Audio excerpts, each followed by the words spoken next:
Hello, bachcho. Let's see the question. So the question has two statement: assertion and reason. Assertion is saying meiosis second is similar to mitosis, and meiosis one can reason is saying meiosis one cannot occur in haploid cell. So we have to figure it out like which one is correct and which one is incorrect. So what could be the key concept here? So the key concept here will be meiosis. meiosis. अगर हम बात करें meiosis की, meiosis हमारे दो steps में पूरी होती है. एक तो meiosis वन होती है एंड दूसरी होती है हमारी meiosis टू. अगर meiosis वन की बात करें, इसको क्या हम बोलते हैं? इसको रिडक्शनल डिवीजन भी बोलते हैं. इसको क्या बोलते हैं? Reductional division. वाई? बिकॉज इसमें क्रोमोसोम के नंबर हाफ हो जाते हैं as compare to what? Parent. So अगर हम meiosis सेकंड की बात करें, इसको क्या बोलते हैं? हम इक्वेशनल डिवीजन भी बोलते हैं. It is also known as equational division because जितने सेट्स ऑफ क्रोमोसोम पेरेंट्स के अंदर होते हैं उतने ही क्या होते हैं हमारे डॉटर सेल के अंदर होते हैं.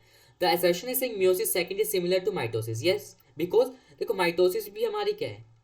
माइटोसिस भी हमारी equational division. It is also what? Equational division. Equational division.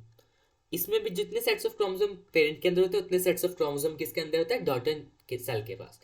And the second statement is saying that is reason basically meiosis one can not be occur haploid से. ये बात बिल्कुल सही है. देखो meiosis वन में क्या होता है? हमारे डिप्लॉइड से क्या हो जाता है? हमारे सेल एन हो जाते हैं. इसमें हाफ हो जाते हैं.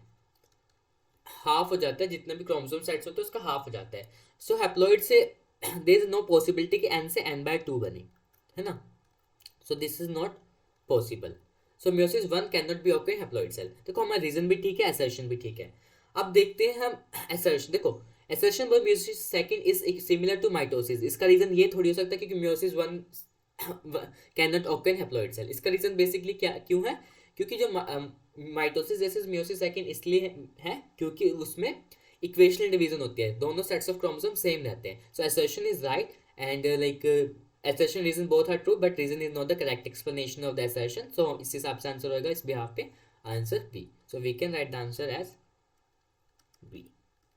Hope you understood that. Best of luck.